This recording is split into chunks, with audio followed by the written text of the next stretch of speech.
Hey everyone, very warm welcome. So great that you're listening to another recitation of the Nectar of Instruction. Today we'll be looking at text 2. So first look at the Sanskrit, then the translation, and then we will read the whole purport, which is written by Prabhupada. So let's get started. Atyahara prayajascha prajalpo niyamagraha jana sangascha laulam cha sadbhir bhakti vinasyati. Translation. One's devotional service is spoiled when he becomes too entangled in the following 6 activities: eating more than necessary or collecting more funds than required. 2. Over-endeavoring for mundane things that are very difficult to obtain. 3. Talking unnecessarily about mundane subject matters. 4. Practicing scriptural rules and regulations only for the sake of following them and not for the sake of spiritual advancement. Or rejecting the rules and regulations of the scriptures and working independently or whimsically. 5. Associating with worldly-minded persons who are not interested in Krishna consciousness. And 6. Being greedy for mundane achievements. The comments by Prabhupada. Human life is meant for plain living and high thinking. Since all conditioned living beings are under the control of the Lord's third energy, this material world is designed so that one is obliged to work. The Supreme Personality of Godhead has 3 primary energies or potencies. The first one is called Antaranga Shakti, or the internal potency. The second one is called the Tatashta Shakti, or the marginal potency. The third one is called the Bahiranga Shakti, or the external potency. The living entities constitute the marginal potency, and they are situated between the internal and external potencies. Being subordinate as eternal servants of the Supreme Personality of Godhead, the Jiva Atmas, or the atomic living entities, must remain under the control of either the internal or the external potency. When they are under the control of the internal potency, they display their natural constitutional activity, namely constant engagement in the devotional service of the Lord. This is also stated in the Bhagavad Gita 9.13. O son of Pritha, those who are not diluted, the great souls, are under the protection of the divine nature. They are fully engaged in devotional service because they know me as the Supreme Personality of Godhead, original and inexhaustible. Prabhupada continues that the word Mahatma refers to those who are broad-minded, not cripple-minded. Cripple-minded persons always engage in satisfying their senses, sometimes expand their activities in order to do good for others through some ism, like nationalism, humanitarianism, altruism.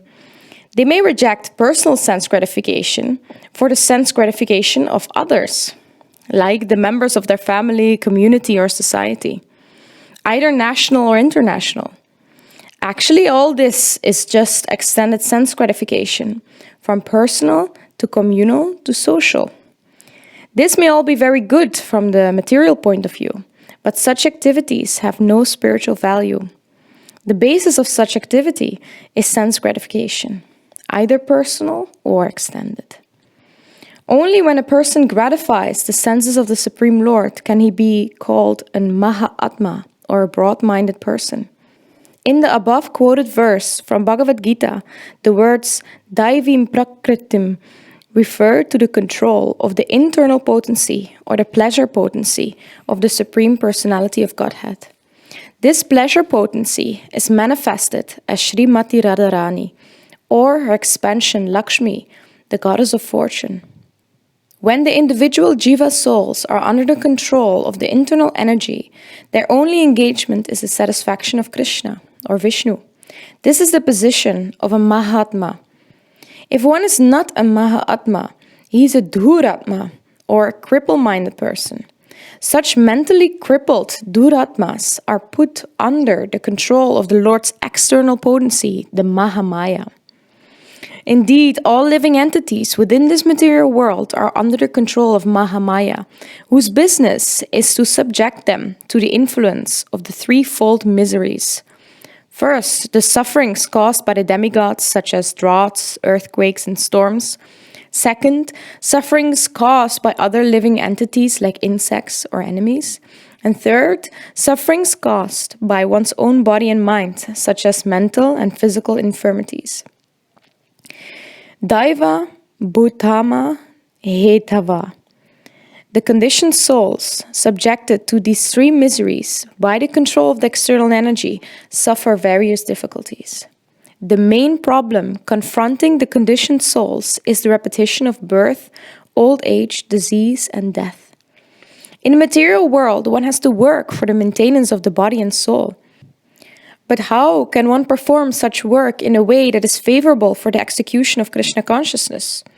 Everyone requires possessions such as food, grains, clothing, money, and other things necessary for the maintenance of the body. But one should not collect more than necessary for his actual basic needs. If this natural principle is followed, there will be no difficulty in maintaining the body. According to nature's arrangement, living entities lower on the evolutionary scale do not eat or collect more than necessary. Consequently, in the animal kingdom, there is generally no economic problem or scarcity of necessities.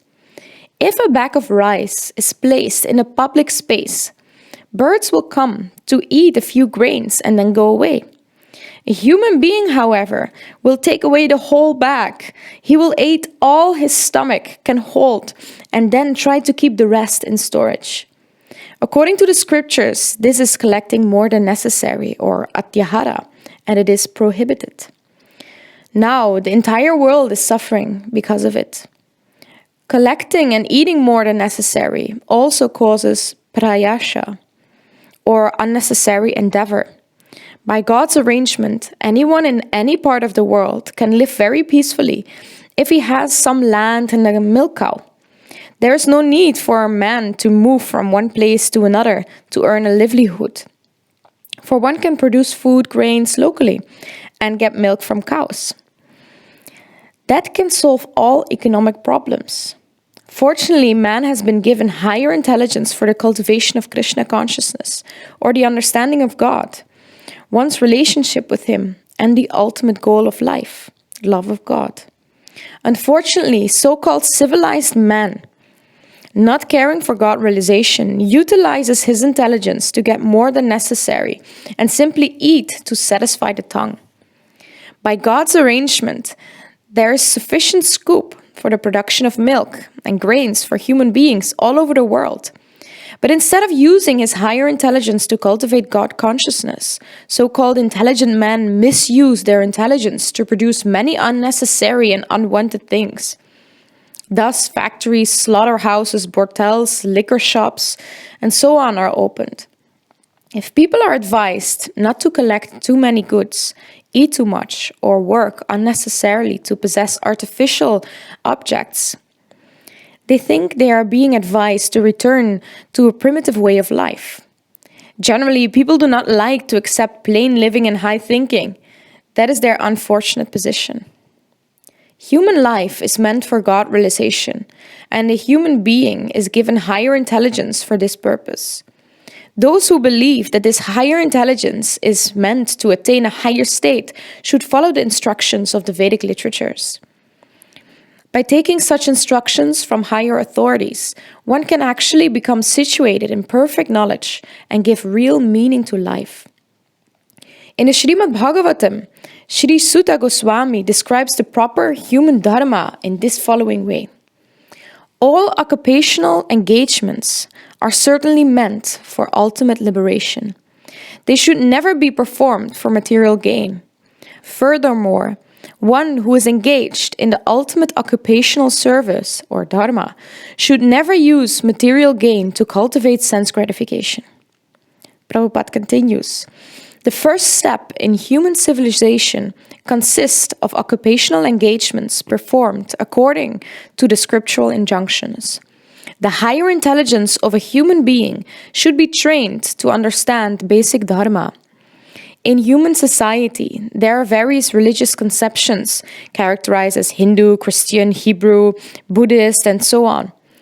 For without religion, human society is no better than an animal society.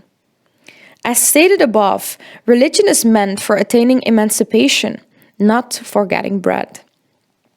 Sometimes human society manufactures a system of so-called religion aimed at material advancement, but that is far from the purpose of true dharma.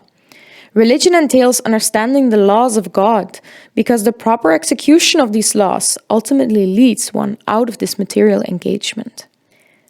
There is a true purpose of religion. Unfortunately, people accept religion for material prosperity because of atyahara, or an excessive desire for such prosperity. True religion, however, instructs people to be satisfied with the bare necessities of life while cultivating Krishna consciousness. Even though we require economic development, true religion allows it only for supplying the bare necessities of material existence. The real purpose of life is to inquire about the absolute truth. If our endeavor, prayasha, is not to inquire about the absolute truth, we will simply increase our endeavor to satisfy our artificial needs. A spiritual aspirant should avoid mundane endeavor. Another impediment is prajalpa, unnecessary talking. When we mix with a few friends, we immediately begin unnecessary talking, sounding just like croaking thoughts. If we must talk, we should talk about the Krishna conscious movement. Those outside the Krishna conscious movement are interested in reading heaps of newspapers, magazines, and novels, solving crossword puzzles, and doing many other nonsensical things. In this fashion, people simply waste their valuable time and energy. In the Western countries, old men retired from active life. They play cards, fish, they watch television, and debate about useless political schemes. All these and other frivolous activities are included in the prajalpa category. Intelligent persons interested in Krishna consciousness should never take part in such activities. Jnana Sangha refers to associating with persons not interested in Krishna consciousness. One should strictly avoid such association.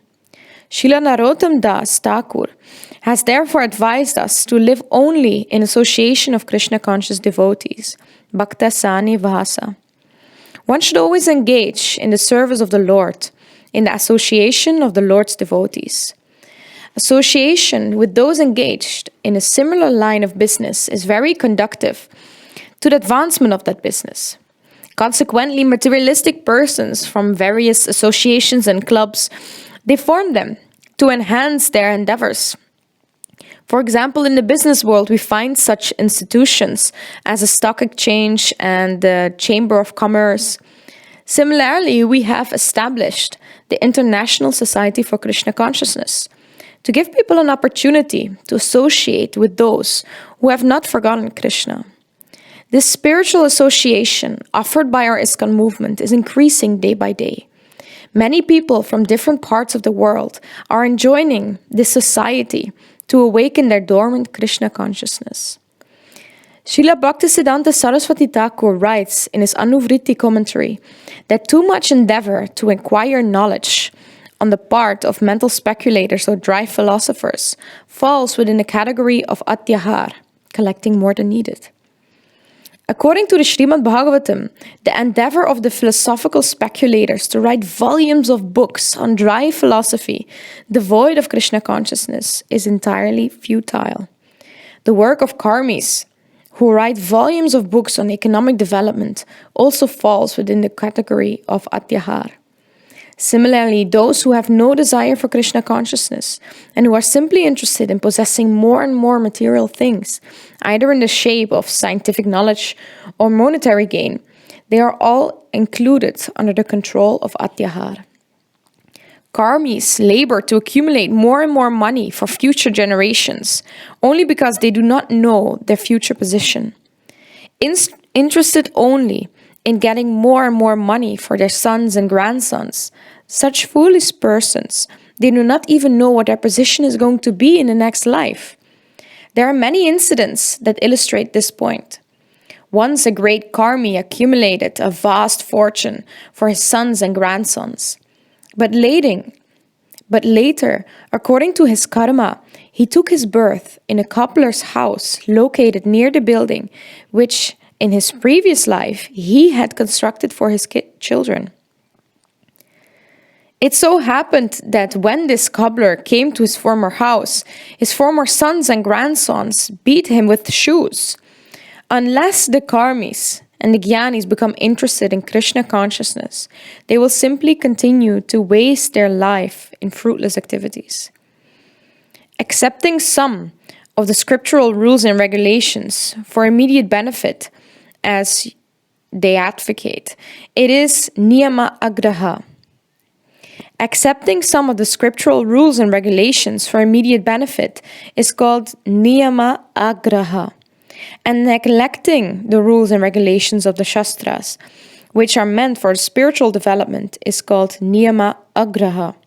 The word agraha means eagerness to accept, and agraha means failure to accept. By the addition of either of these two words, by the word niyama, rules and regulation, the word niyama agraha is formed. Thus, niyama agraha has a twofold meaning that is understood according to the particular combination of words. Those interested in Krishna consciousness should not be eager to accept the rules and regulations for economic advancement. Yet, they should very faithfully accept the scriptural rules and regulations for the advancement of Krishna consciousness. They should strictly follow the regulative principles by avoiding illicit sex, meat eating, gambling, and intoxication. One should also avoid association with Mayavadis, who simply blaspheme the Vaishnavas, the devotees. Bhukti kamis, who are interested in material happiness. Mukti kamis, who desire liberation by merging into the existence of the formless absolute, Brahman. And Siddhi kamis, who desire the perfection of mystic yoga practice. They are all classified as atyaharis. To associate with such persons is not at all desirable. Desires to expand the mind by perfecting mystic yoga, merging in the existence of Brahman, or attaining whimsical material prosperity are all included within the category of greed, laulya. All attempts to acquire such material benefits or so-called spiritual advancement are impediments on the path of Krishna consciousness.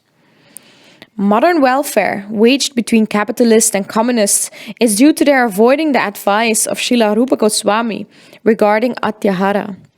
Modern capitalists accumulate more wealth than necessary, and the communists, envious of their prosperity, want to nationalize all wealth and property. Unfortunately, the communists do not know how to solve the problem of wealth and its distribution. And consequently, when the wealth of the capitalists falls into the hands of the communists, no solution results. Opposed to these two philosophies, the Krishna conscious ideology states that all wealth belongs to Krishna. Thus, unless all wealth comes under the administration of Krishna, there can be no solution to the economic problem of mankind.